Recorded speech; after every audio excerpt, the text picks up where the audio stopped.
Hi guys, Thogrey here for a new video, and this video will be a RBG tier list video for Season 3 of Shadowlands. Patch 9.2.5 has just come out, but I've saw the patch notes and really nothing really will change in the grand scheme of things, because those patch notes were not targeting RBGs, and even though it didn't target RBGs, nothing has really changed. So please subscribe to the channel if you want PvP content on World of Warcraft or any other MMORPG. But for now, we're only playing World of Warcraft since it is only the only worthwhile MMO to play. For PvP at least, for competitive PvP. And of course, like the video if you like the video, and comment below what you think about RBGs at this very moment. Since the cross faction has now been live, I think there will be a lot more players in LFG and a lot more groups, and I think it will be kind of good for the RBG scene. So let's start with the tier list, of course. So we have S, A, B, C, and D tier. Like the previous tier list I've made, S tier means God tier, A tier means meta, B tier is average, C tier is underpowered, and D tier means it is straight doo-doo, straight garbage. So we will start with, of course, the Affliction Warlock. Now, in this meta, with the current changes also with Demon Armor, which means that they are even more squishy to melee, I think Affliction Warlock are still meta since it has some overall pressure into the game. Everyone knows Affliction, how it deals damage, and also how it can maybe blow up a healer if they are not paying attention. They can also just sustain very well, although they will have more difficulties versus melees. It depends about your group composition and how we will deal. But I think we are going to talk about tanks first, because is going to be very fast. Brewmaster, it is D tier. Blood DK, it is D tier. Blood DK is alright in arenas, but in RBGs they are just quite useless. There is there is a strategy where you have a blood DK actually capturing a healer and putting on the side and trying to always grab the healer and make it unsufferable for them, and like actively having a DPS extra to actually kill the blood DK. So in reality it's always 9v9 or even 8v9, and you can maybe have an advantage on that on flag maps, but I would not recommend playing with a blood DK. Um, we have Guardian Druid, which is S tier. I'm going to discuss in a bit, but we will talk first about Vengeance DH, which is better than the other tanks, but they are not on the level as Guardian Druid, and they have like a big discrepancy in level, so that's why it is C tier, which is like underpowered, so I would not recommend playing with that. Protection Warrior, also D tier. Am I missing someone? Protection Paladin, I would say C tier, because you can count it as a healer, but really they are not a flag carrier. They can probably do and heal a lot of things, so they can heal and damage also very well. They can be very disruptive, but on few maps, like for example flag maps, you cannot count on them. Although versus like in Eye of the Storm you can do something as a protection paladin, but I will never really recruit one on purpose. If I feel like we need some healing extra in our comp, maybe, but still, I think it's a gamble. Like flag maps, you have a auto lose versus a guardian druid, for example.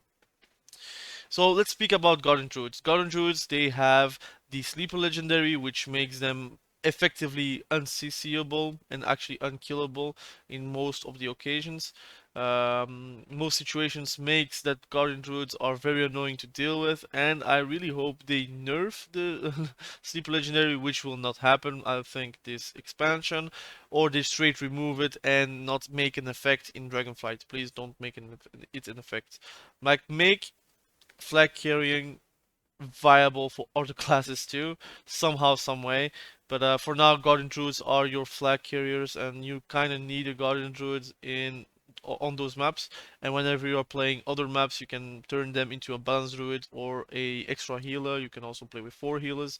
You can also play with an extra DPS like a Feral Druid or a Balance Druid, but I would recommend a Balance Druid. Arcane Mage D tier. It is on the same level as tanks, really. You know what? I'm gonna add another row. Tanks. And I'm gonna drop it. I think it's gonna be very easily done like this. So tanks like Brewmaster, Blood DK, and Protection Warriors are like unclassified. They are worse than garbage.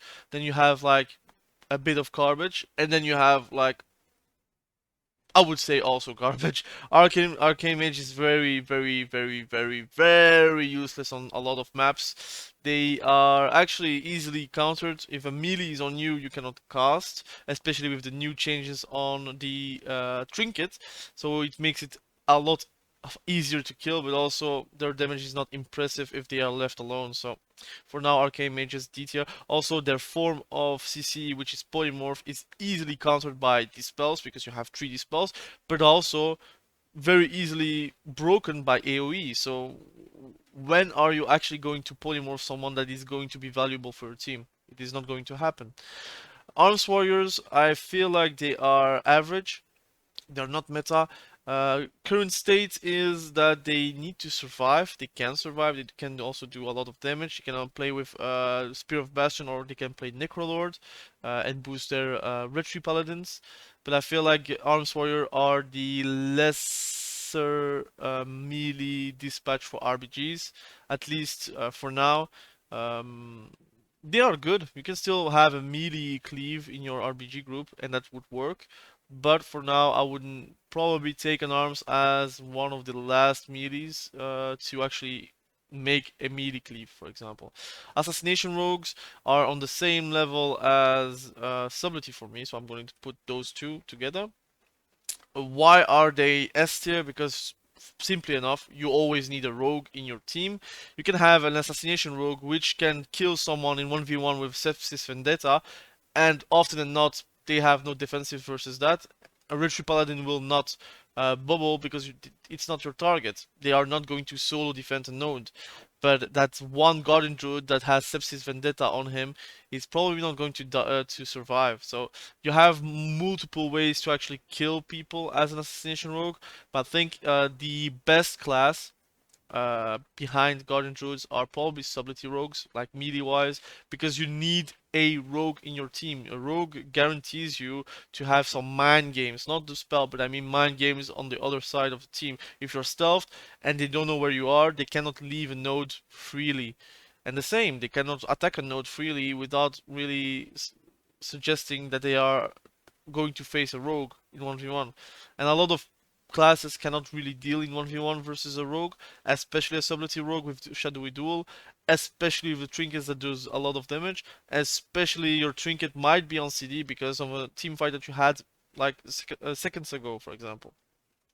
Balance druids are S tier, probably behind Guardian druids. They are the best casters that you can have for RBGs, simply enough because of Starburst, Starfall, the innate Convoke, which can just delete someone. Uh, Root Beam, very strong.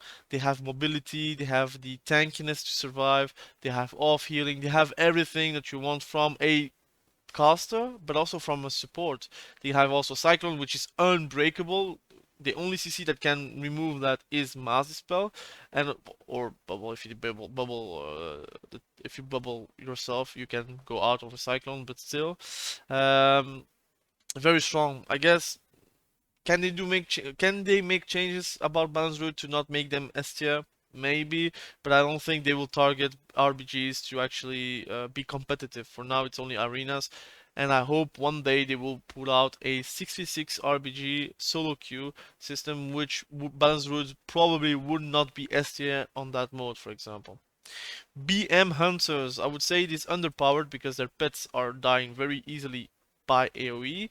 They also have ramp up damage, not burst damage, so it's very good on the long term, like an Affliction, but an Affliction doesn't need a pet to do a lot of damage, while BM they need their pets to be competitive, and their pets might be CC'd because of AoE CC, they might be killed because of AoE damage, they might be trained because of AoE slows.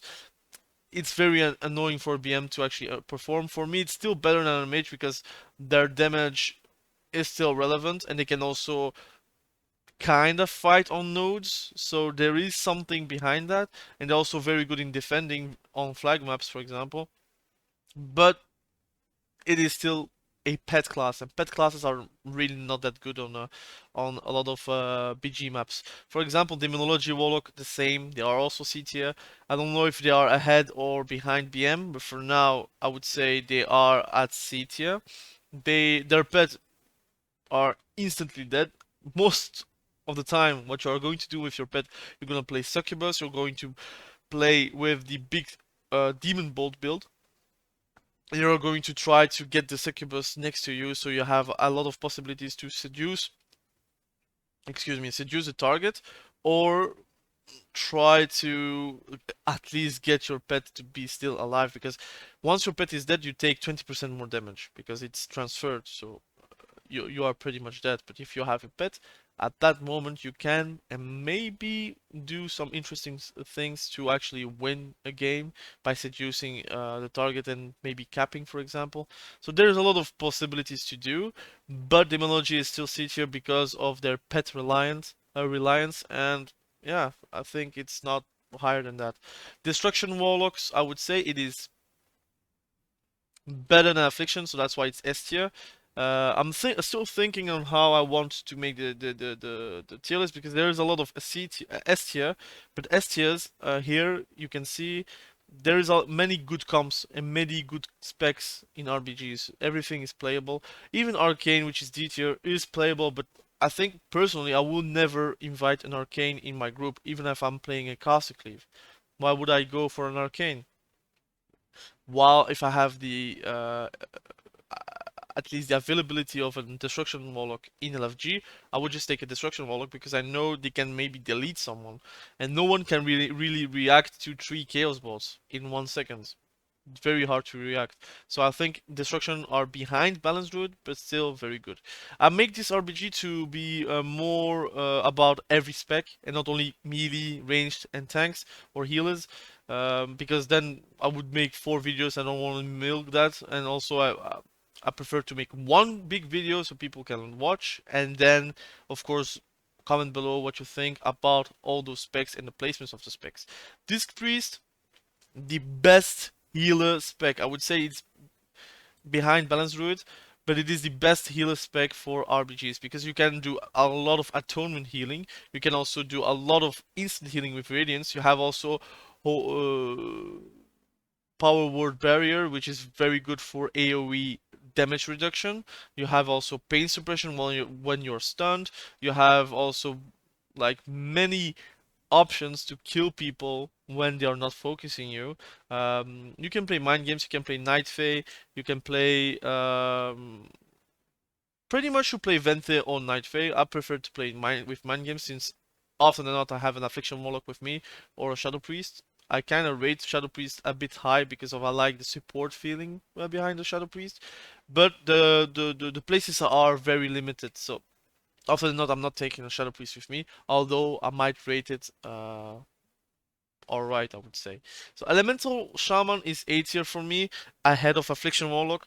I'm starting to pick up Elemental Shamans a lot more than other specs because I like the builds that they are playing. They're playing with multiple lava bursts, mastery build, where they're kind of cleaving everyone, especially if they have like a free cast opening. They can just spam lava burst and like one-shot people. And even a whole group, I would say. It is very interesting. You can also Stormkeeper and of course one-shot someone. Your Earth Shock does a lot of damage. You have also good off healing. You have also Hex, which is not breakable in one hit. You can do something with Hex. You have also good AoE. You can even Earthquake if you want, if you have the time. Then it's really disruptive. So Elemental Shaman are very good in my caster cleaves. I probably would play with Elemental, Destruction, and a Balanced Druid, or I would play with a Balanced Druid, Elemental, and Affliction. Those 3 specs are my bread and butter when I'm going for a caster cleave. Enhancement Shaman. For me, I'm not rating that badly Enhancement Shaman. For me, it's B tier because they have utility. They can also Bloodlust. They can also do a lot of good things like one-shot someone. They can go for the Chain Harvest build where you are going to Chain Harvest pretty much every 45 seconds if you have the legendary for it, which increases the crits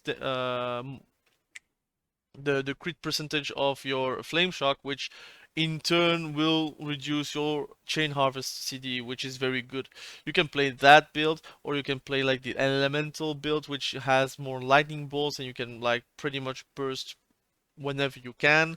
Uh, you have also very good off healing. You have also very good totems, which could help your team survive. Like for example, a grounding totem can save your team from a convoke.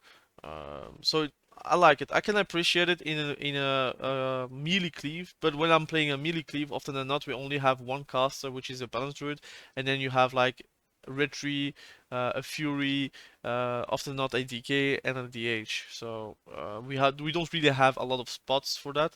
But if you can make a spot for Enhancement Shaman, you can be very surprised of the damage that it can provide and also the off healing it can provide.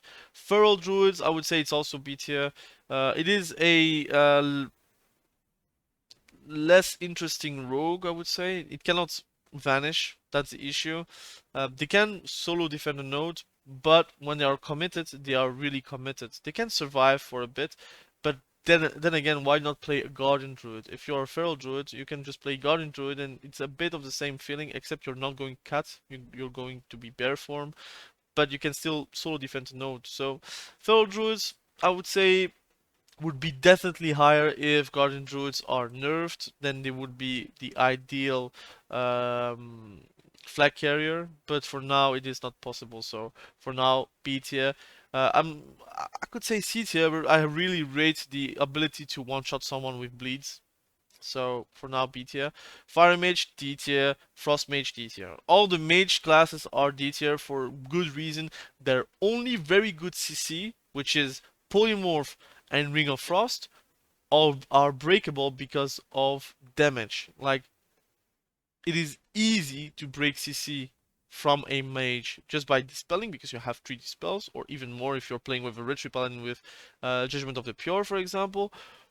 And also, the damage can just break it because you do a lot of AoE damage. Everyone does a lot of AoE damage in RBGs, so that's why it is rated that low. That's why people don't really like to play with mages, and that's why you don't see a lot of mages in RBGs. And when you do, pretty much they are targeted or they are ignored, and when they are bursting, we just CC them. Because it's noticeable when you see a great Necrolord skeleton that you just need to CC or train them and they are dead.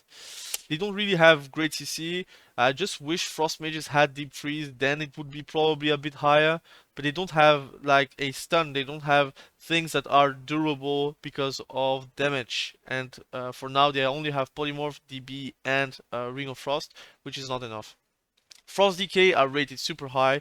It is one of my favorite melee cleave compositions with a Frost DK or Unholy DK, but Frost DK is for me higher. I'm going also to talk about Unholy directly after this, but Frost DK have a AoE stun if they play with it. They can also play with a PvP talent, which gives also a AoE stun. You can also, since they have buffed AMZ, now you have a big AMZ shield, so it's very good versus caster cleaves. You have also the AMS, you have a self-ruse break to save you. You can also just slow everyone, you can grip the targets, you can go Abomination Limb, grip everyone. You can just blind if you want. They have a lot of possibilities, a lot of good possibilities to be disruptive, and that's why Frost DK is, in my opinion, even higher than Affliction Warlock, because it is very strong and very noticeable whenever you're going to face versus a Frost DK. They are also very durable versus casters, and whenever you face a melee cleave, okay, Frost DK loses a bit of their value, but it makes us also a lot easier to CC people because of the stuns that you have, like the AoE stun from the legendary, if you're playing that, and the AoE stun from your PvP talent, which is also actually very interesting because you can stun multiple times with your PvP talent, so it can be a 6-second stun in total. So very nice. Fury warriors are a bit higher than Arms warrior for me. Frankly, it's B plus, but I'm going to put it in A minus because I still value Fury more. They do a bit more damage than Arms, and they have also the self regeneration, which is good because there is no dampening, and they are also a bit more durable in stuns. They can wall stunned, while a arms warrior without a trinket, if they are like stunned, often than not they will get killed if the healers cannot I would say keep up with the damage that there is in RBGs. Havoc Demon Hunter, I would say it is also A tier. Their mobility is very strong. Their AoE stunts are very strong. They are durable if they are playing with a specific PvP talent, which gives them like unsustainable moments when they are leaping back. I think Vengeful Retreat, if I'm not mistaken, of the name of the spell. And very, very, very strong. They have AoE damage because of their Fell Rush. They have a lot of AoE damage because of Immolation, Aura. They have the mobility to catch people. They also have the mobility to be all over the map whenever needed. So Demon Hunters, very good. If you have a melee cleave, you want to run a melee cleave, the composition I would have is Frost DK with a Demon Hunter, a Retri Paladin, and then a Fury Warrior to boost them with Necrolord ability. Conqueror Banner, so it would be very, very strong and very, very durable at least. They can peel for each other, so I would play that comp if you are going for a melee cleave. Holy Paladin is the second best healer for me, so it is A tier. They have crazy healing as a Necrolord, but they also have a crazy healing as a Kyrian. Kyrian has better on-demand healing, while Necrolord they need to build and do damage, and sometimes you cannot do damage when people are in need. But Paladins in general have huge utility. They have Bop freedoms, they can bubble themselves, they can Aura Mastery 15% DR for everyone, they can also give silence immunity to everyone. They have a lot of possibilities to survive. They can also sacrifice someone. So yeah, there is a lot of good things about Holy Paladin, which we will come to Holy Priest, which is for me B tier. I think people will not understand why I put it in B tier, but they are really bad AoE healers. They can keep someone up for a very long time. They can keep maybe two people up for a very long time, but they cannot AoE heal as well as Disc Priest. They can also not AoE protect everyone like a Disc Priest, and they can also not give immunities like Holy Paladins. Although Holy Priest, they can literally do Ray of Hope, Guardian Spirit, and Guardian Spirit, and they can just save someone like from the get-go. But they cannot save everyone. They can only save one or two people, three people, and their Guardian Spirit are also going to be most of the time a longer CD because they will drop to 0% and then go back to 40%, for example.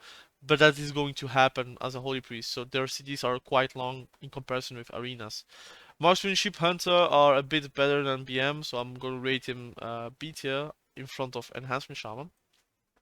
They have huge damage, huge AoE damage. They have on-demand damage. They are predictable though, but they can play Kyrian, they can play Necrolord to do a huge one-shot potential damage. But I would say it's very hard to play with hunters. They feel like they have no support. Their freezing traps are doing nothing. They can push out of ledges. They have camouflage, so they can retake bases. But I think it's noticeable whenever they are going for you, and you can just defend yourself. Especially with three healers, if the marksmanship wants to kill someone, they need to focus that one guy, and it's easier to heal someone that is going to get focused than someone that is going to be switched on. Like for example, when you're arms or a fury warrior, you can switch whenever you want because your damage is not committable. But a marksmanship hunter needs to commit to do a lot of damage. Mistweaver monks, I rate them actually at the same level as Holy Priest, like even better because they have Peace Weaver, which gives the team like a moment of hope to survive some balance druids. Sometimes you have two or three balance druids versus you, so you need to survive that convoke. I don't know. I would say it's behind Holy Priest, but it's not bad. They are very good. I would play with a Mistweaver most of the time if I feel like we don't find the ideal healer like a disc priest of a holy paladin. But if you are a Mistweaver, you should find groups very easily because you are interesting because of your CC, because of your healing output, because of your utility that you have. So rest assured, and also in RBGs, you don't really have a lot of time to do damage in RBGs because you need to heal and to have a healing output. And that's why Mistweaver monks are better in RBGs than in arenas because they don't need to help with kills. They just need to help others stay alive. So that's the good thing about him. Outlaw rogues, I would say it's also S tier because it is still a rogue. They have blind, a shorter blind, shorter evasion, shorter everything. But I would say many people just play subtlety when they are playing RPGs because you don't have the ramp up time that you should have as an outlaw. Actually, it is A tier, probably lower end because it's still a rogue. You still need a rogue in your RPGs, but you don't have the ramp up time for endurance brawler, and you don't have the time to actually ramp up your damage. So that's why Subtlety and Assassination Rogues are better because of Sepsis Vendetta for Assassination Rogues, and Subtlety Rogues they have Shadowy Duel with Shadow Blades, and they can probably 100 you into one duel. So that's why I rate them higher. Restoration Druid are probably also A tier for me because they have the mobility. They can follow the tank very easily. I would say they are a good tank healer, but not a very good AoE healer. That's why I'm rating them at the lower end of A tier, in front of Outlaw, of course.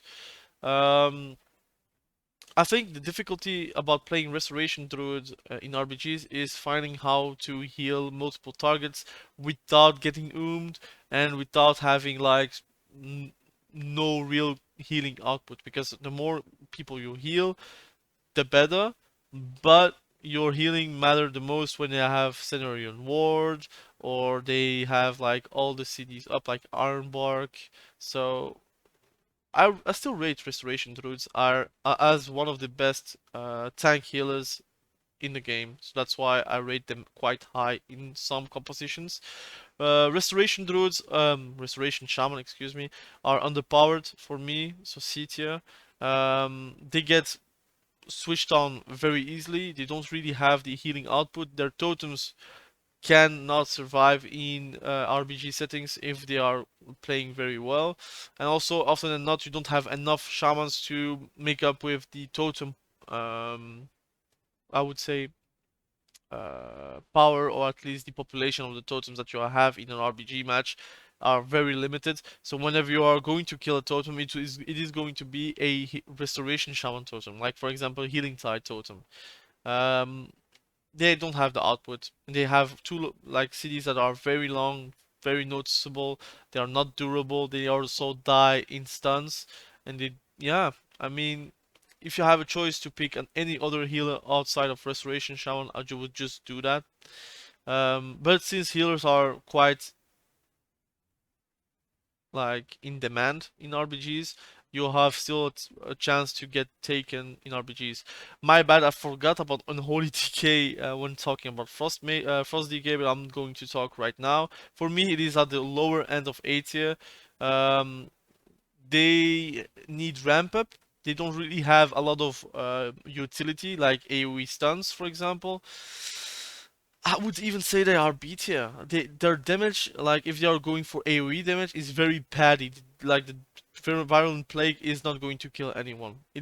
Your scores on the leader on the end result board, for example, your scoreboard is just pad damage. It's like Affliction Warlock but with less CDs. So for me, yeah, Affliction Warlock is there. For me, it is B tier, average, but ahead of Arms Warriors. But I would never take an Unholy DK instead of an Arms Warrior or Fury Warrior. So I prefer Frost DK like 100% for their disruptive gameplay, but also their utility for RPGs in general. Retri Paladin, very strong, B tier. I would say it is on the same level as a Fury Warrior, maybe even higher. I think a Retri Paladin is very annoying to kill in RPG settings because they have a lot of immunities, they have a lot of damage, they have one-shot potential. They have also a great stun, which is often not hard to dispel because there's a lot of things to dispel. So Retri Paladins have the potential to be very annoying and very disruptive. That's why I rate them very high. I still rate Frost Decay a bit higher because they have AoE stuns. AoE stuns, AMZ, AMS, Abomination Limb to grab everyone. So there's a lot of utility from them that Retribution doesn't have. But Retribution has buffs and also bubble and freedoms that they can give to the Fury Warrior to go rampant. Shadow Priest, I rate them high, but still B tier, so it's still average. They have a lot of spread pressure whenever they are going for the right PvP talents, but they are still Shadow Priests. They don't do a lot of damage. It's a lot of pad damage. They can one-shot people if they are left unnoticed, but often than not, they are just trainable targets. They don't have really great rate utility. They have CC, so that's very good. They have a fear, they have a stun, they have a silence. So there's something to do with that, but I would say they are on the lower end of the caster cleaves. Like if you have an option to go for any other class outside of mage, of course, you would do that, for example. Survival Hunter, I would say it is also C tier. Also Pet Reliant, the pet is also going to die. Very good for 1v1s though, but people are not playing Survival Hunters to actually get destroyed in RPGs. They will just switch for Marksmanship Hunters. They do a lot of AoE damage, that's for sure, but they are very, very squishy, like a Windwalker. Windwalker are also underpowered in RPGs. They might have the damage, but they just get imploded by everything and anyone. Like Touch of Karma is not going to save you from a Destruction Warlock that is going to cast 3 Chaos bots. You're going to die. They might not stun anymore on their infernals, but you are going to still die in that time lapse, especially if there is multiple targets that are going to get focused. Windwalkers can just be killed by one guy that is going to burst. So Windwalkers C tier, although in arenas they are very good. So this is my tier list for patch 9.2.5 season 3 of Shadowlands for RPGs. If you like this video, please comment below what you think about the video. Also, what classes are you playing, what specs are you playing, and let me know what you think about this current season, also this current patch.